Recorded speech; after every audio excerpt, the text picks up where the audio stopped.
শর্ত সাপেক্ষে 2 সপ্তাহের বিরতিতে রাজি হয়েছে যুক্তরাষ্ট্র ও ইরান। দীর্ঘস্থায়ী শান্তি প্রতিষ্ঠার উদ্দেশ্যে আগামী শুক্রবার পাকিস্তানের মধ্যস্থতায় বৈঠকে বসবে দুই দেশ। যুদ্ধবিরতির শর্ত অনুযায়ী হরমুজ প্রণালী আগামী 2 সপ্তাহের জন্য পুরোপুরি খুলে দিলেও আন্তর্জাতিক জাহাজগুলো থেকে টোল আদায় করবে ইরান ও ওমান। যুদ্ধবিরতির এই উদ্যোগকে স্বাগত জানিয়েছে জাতিসংঘ, ইইউ ও বিশ্বের বিভিন্ন দেশ। এদিকে যুদ্ধবিরতিতে যুক্তরাষ্ট্রের জয় দাবির পাশাপাশি মধ্যস্থতার জন্য পাকিস্তানকে কৃতিত্ব দিয়েছেন ট্রাম্প। অন্যদিকে রাজপথে নেমে উচ্ছ্বাস প্রকাশ করেছেন সাধারণ ইরানিরা। সঞ্জিতা ইসলাম তন্নির ডেস্ক রিপোর্ট। হরমুজ প্রণালী খুলে দিতেই ইরানকে দেয়া সর্বশেষ আলটিমেটাম শেষ হওয়ার 1.5 ঘন্টা আগেই 2 সপ্তাহের যুদ্ধবিরতির ঘোষণা দেন মার্কিন প্রেসিডেন্ট ডোনাল্ড ট্রাম্প।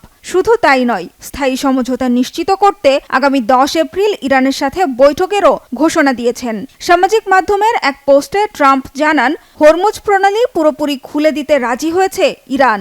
যুদ্ধবিরতির ঘোষণার পর দুই পক্ষই নিজেদের বিজয়ী বলে দাবি করেছে। এমন পরিস্থিতিতে প্রশ্ন উঠেছে, সামাজিক যুদ্ধবিরতি কি স্থায়ী শান্তিতে রূপ নেবে, নাকি কূটনীতির মারপ্যাচে আবারও শুরু হবে হামলা পাল্টা হামলা?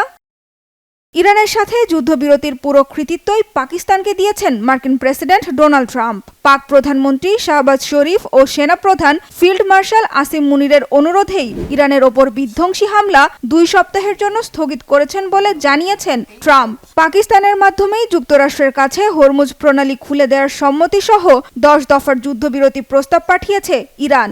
বিভিন্ন দেশের জাহাজগুলো আগামী 2 সপ্তাহ হরমুজ প্রণালী দিয়ে নিরাপদে চলাচল করতে পারবে, তবে তার জন্য টোল দিতে হবে। ওমানের সাথে মিলে এই টোল আদায় করবে ইরান। আগামী 10 এপ্রিল ইরানের প্রস্তাবগুলো নিয়েই পাকিস্তানে আলোচনা হবে বলেও জানিয়েছেন ট্রাম্প। তবে ডোনাল্ড ট্রাম্পের 2 সপ্তাহের যুদ্ধবিরতির ঘোষণা বা প্রস্তাবিত শর্ত নিয়ে আলোচনার আশ্বাস কোনোটাই পুরোপুরি বিশ্বাস করে না বলে সাফ জানিয়েছে ইরান। যুক্তরাষ্ট্রের যুদ্ধবিরতির ঘোষণার পর ইরানি সেনাদের হামলা বন্ধের নির্দেশ দিয়েছেন দেশটির সর্বোচ্চ নেতা মোস্তফা খামেনি। এক বিবৃতিতে পররাষ্ট্রমন্ত্রী আব্বাস আরাকচি জানিয়েছেন, ইরানের ওপর হামলা বন্ধের পরিবর্তে হরমুজ প্রণালী খুলে দেওয়া হয়েছে। তবে বন্দুকের ট্রিগার থেকে এখনো হাত সরায়নি ইরান। যুক্তরাষ্ট্র যুদ্ধবিরতির শর্ত না মানলে আবারও প্রতিরক্ষামূলক হামলা শুরুর হুঁশিয়ারিও দিয়েছেন আরাকচি। তারপরও থামেনি ডোনাল্ড ট্রাম্পের বাগাড়ম্বর। সামাজিক মাধ্যমের আরেকটি পোস্টে তিনি বলেন, সব সামরিক লক্ষ্য অর্জনের মধ্য দিয়ে ইরান যুদ্ধে যুক্তরাষ্ট্রের বিজয় হয়েছে।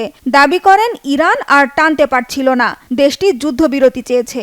এদিকে যুদ্ধে জয়ের দাবি করেছে ইরানের সুপ্রিম ন্যাশনাল সিকিউরিটি কাউন্সিলও। এক বিবৃতিতে তারা বলছে, আনুষ্ঠানিক আলোচনার আগেই 10 দফার প্রস্তাব মানতে বাধ্য হয়েছে যুক্তরাষ্ট্র।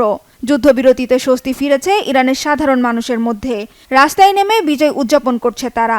যদিও যুক্তরাষ্ট্র যুদ্ধবিরতি পুরোপুরি মেনে চলবে কিনা তা নিয়ে রয়ে গেছে সংশয়।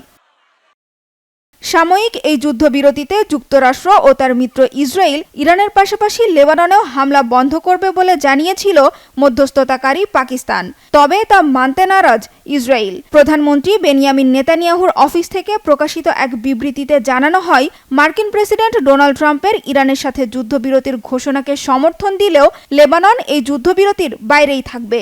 তবে 2 সপ্তাহের যুদ্ধবিরতিতে রাজি হিজবুল্লাহ। ইরানের 10 দফা প্রস্তাবের মধ্যেও লেবাননের ফ্রন্টলাইনে যুদ্ধ বন্ধের শর্ত রয়েছে। এদিকে যুক্তরাষ্ট্র ও ইরানের যুদ্ধবিরতির ঘোষণাকে স্বাগত জানিয়েছে জাতিসংঘ, ইউরোপীয় ইউনিয়ন ও বিভিন্ন দেশ। ইরানের মিত্র রাশিয়ার দাবি, যুদ্ধে যুক্তরাষ্ট্র ও ইসরায়েলের শোচনীয় পরাজয় ঘটেছে। এটাকে ইসরায়েলের জন্য একটি রাজনৈতিক বিপর্যয় আখ্যায়িত করে এক্ষেত্রে নেতানিয়াহু ব্যর্থ হয়েছেন বলে মন্তব্য করেছেন দেশটির বিরোধী দলীয় নেতা ইয়ার লাপিদ। অন্যদিকে যুদ্ধবিরতির ঘোষণায় স্বাভাবিক হতে শুরু করেছে বিশ্ববাজার। বৈশ্বিক জ্বালানি তেলের দাম কমেছে প্রায় 15%। দর উঠতে শুরু করেছে আন্তর্জাতিক পুঁজিবাজারেও।